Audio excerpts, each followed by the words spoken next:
అందరికీ నమస్కారం. మీడియా మిత్రులందరికీ కూడా ప్రత్యేక ధన్యవాదాలు.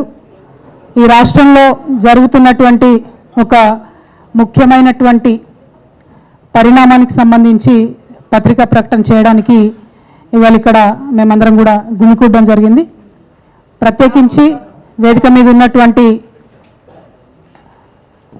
రిటైర్డ్ హైకోర్టు జస్టిస్ గారు చంద్రకుమార్ గారికి, ఆర్మీ మేజర్ మదన్ మోహన్ గారికి, ప్రసాద్ గారికి ఆల్ ఇండియా ఫార్వర్డ్ బ్లాక్ నుంచి, తెలంగాణ విఠల్ గారు సీనియర్ సోషల్ యాక్టివిస్ట్ గారికి, అనురాధ మేడం గారు ఇఫ్టూ నుండి, ప్రొఫెసర్ నాగం కుమారస్వామి గారికి HOD political science Palamuru university గారికి, ప్రొఫెసర్ రామయ్య యాదవ్ గారు హెచ్ఓడి సోషియాలజీ ఉస్మానియా యూనివర్సిటీ గారికి, సుంకర్ నరేష్ గారికి హైకోర్టు అడ్వకేట్, శ్రవణ్ గౌడ్ గారు హైకోర్టు అడ్వకేట్, నూర్ జహాన్ గారు హైకోర్టు అడ్వకేట్, ఆకాష్ కొల్లూరు గారు సీనియర్ జర్నలిస్ట్, అట్లానే క్రాంతి గారు అని ఇంకొక సీనియర్ జర్నలిస్ట్ గారు వారు ఖమ్మంలో ఉన్నారు ఆల్రెడీ.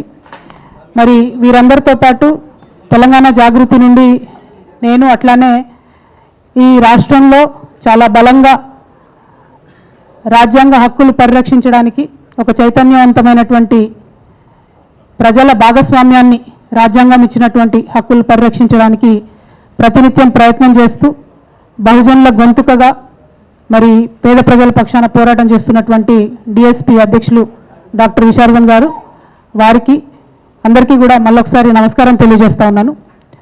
మీ అందరికీ తెలుసు, ఈ రాష్ట్ర ప్రభుత్వం అత్యంత దారుణంగా ఖమ్మంలో వెలుగుమట్లలో ఎటువంటి నోటీస్ లేకుండా, ఎటువంటి ఆధారం లేకుండా, ఎటువంటి హెచ్చరిక లేకుండా మరి 750 మంది పేద ప్రజల ఇల్లు కూలగొట్టిన నేపథ్యంలో ఆ పరిస్థితిని, ఆ దయనీయమైన పరిస్థితిని గమనించినటువంటి డిఎస్పీ పార్టీ, అట్లానే తెలంగాణ జాగృతి సంయుక్తంగా చేసినటువంటి పోరాటంతో దిగి వచ్చినటువంటి ప్రభుత్వం అదే చోట అక్కడే ఇల్లు కోల్పోయినటువంటి 300 మంది పేదవారికి పట్టాలు ఇస్తామని ఒప్పుకోవడం డెఫినెట్గా ఈ రాష్ట్రంలో ప్రజాస్వామ్యం ఉంది, ప్రజా పోరాటాలకు గెలుపు తప్పకుండా లభించి తీరుతుందనడానికి ఉదాహరణగా నేను భావిస్తూ ఉన్నాను.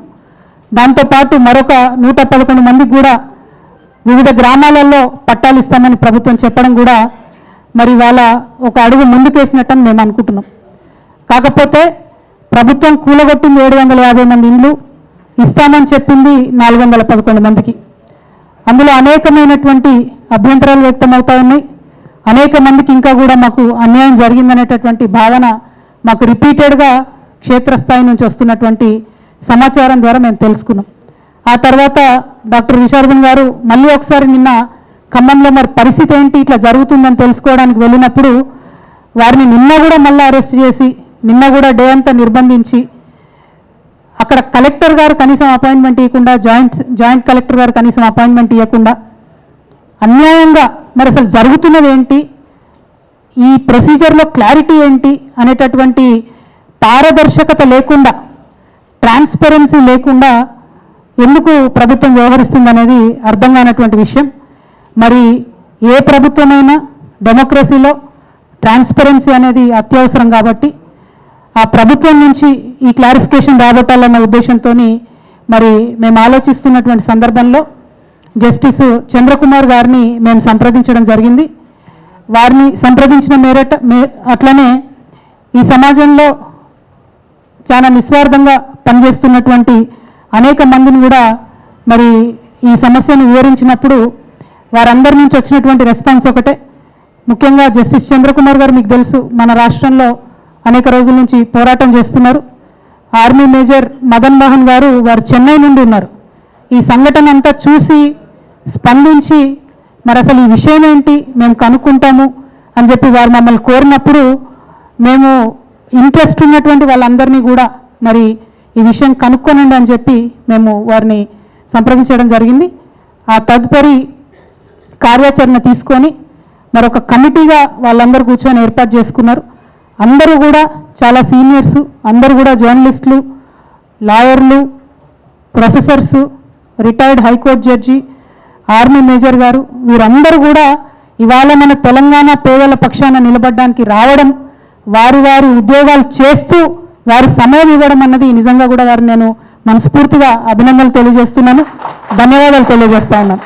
ఎందుకంటే వారి సమయాన్ని వెచ్చించి ఈ తెలంగాణ పేద ప్రజలకు ఏదో చేయాలని వారు అనుకోవడం అన్నది నిజంగా కూడా ముదావహం. మరి దాన్ని ఆహ్వానిస్తూ వారికి ప్రభుత్వం సంపూర్ణంగా సహకరించాలని ఈ సందర్భంగా నేను డిమాండ్ చేస్తూ ఉన్నాను. నిన్న ఒక పొలిటికల్ పార్టీ అధ్యక్షుడిగా పోనీ విశారదన్ మహారాజ్ గారికి కలెక్టర్ గారు కలవలేదు అంటే ఒకంత అందులో న్యాయం ఉంది. కానీ రేపటి నాడు ప్రజల పక్షాన ఒక సిటిజన్స్ ఫోరం పక్షాన వెళ్తున్నటువంటి వీరందరికీ అక్కడ ఉన్న అధికారులంతా కూడా సంపూర్ణంగా సహకరించాలని చెప్పి కూడా నేను మనస్ఫూర్తిగా కోరుకుంటూ ఉన్నాను. అల్టిమేట్గా నేను కోరేది ఒకటే, ప్రభుత్వం ప్రజా పోరాటాలకు దిగి వచ్చి 300 మందికి ఇండ్లు ఇస్తామని చెప్పింది. కానీ దాన్ని సంపూర్ణ న్యాయం జరగాలి. డిసెంబర్ 9 నాడు గృహప్రవేశం అని చెప్పారు.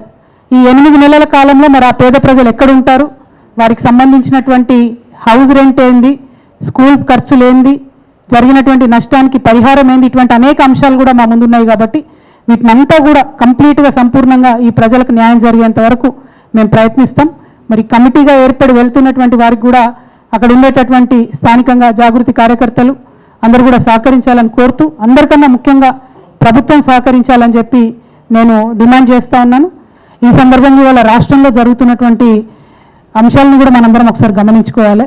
ప్రత్యేకించి మనము మేధావులుగా నమ్మి వారి డైరెక్షన్లో కొంతమంది డైరెక్షన్లో నడుస్తూ ఉన్నాం తెలంగాణ సమాజంగా. నేను ఈ కమిటీకి ముందుకొచ్చినటువంటి వారందరినీ అభినందిస్తూనే ప్రొఫెసర్ కోదండరామ్ గారు కావచ్చు, ఆకునూరి మురళి లాంటి వాళ్ళు కావచ్చు, అట్లానే ప్రొఫెసర్ హరగోపాల్ గారు లాంటి వాళ్ళు కావచ్చు, వారందరినీ కూడా నేను ఓపెన్గా ఇన్వైట్ చేస్తా ఉన్నా.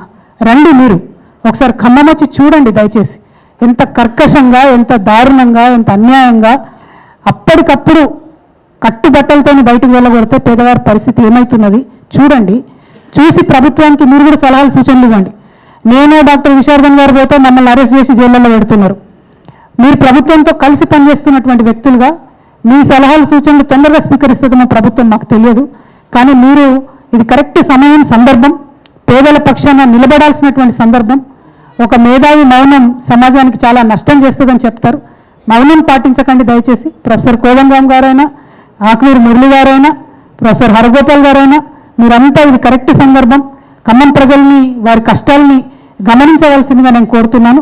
మరి ఇప్పుడు జరుగుతున్నటువంటి ఎఫర్ట్, ఈ కమిటీ ఒక న్యూట్రల్గా ఉండేటటువంటి కమిటీ కాబట్టి ప్రభుత్వం సహకరించి, ముఖ్యంగా జిల్లా కలెక్టరు, అక్కడ ఉండేటటువంటి కమిషనర్ గారు, వీరందరికీ కూడా మరి సహకరించి సవ్యంగా వారు చేసేటటువంటి పని సాగే విధంగా సహకరిస్తారని చెప్పి మేము కోరుకుంటూ మీడియా మిత్రులందరి దగ్గర కూడా సెలవు తీసుకున్నాము. Thank you. జై తెలంగాణ.